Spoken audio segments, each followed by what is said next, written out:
Tribuners, kita beralih ke harga pasar di Pasar Mardika. Untuk harga cabai meroket di Pasar Mardika Ambon tembus Rp100.000 per kilogram. Harga cabai di Pasar Mardika Ambon melonjak drastis hingga Rp100.000 per kilo.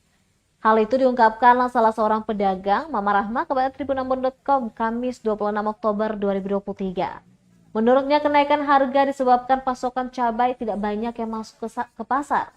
Adapun cabai rawit dijual Rp100.000 per kilogram, sementara untuk cabai besar atau keriting dijual seharga Rp80.000 per kilogram.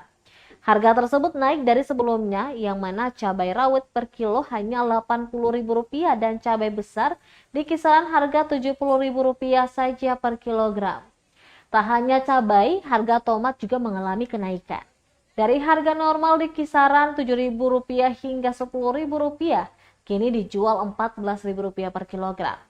Meski mengalami kenaikan, Rama mengaku dagangannya masih laris. Yang besar 35.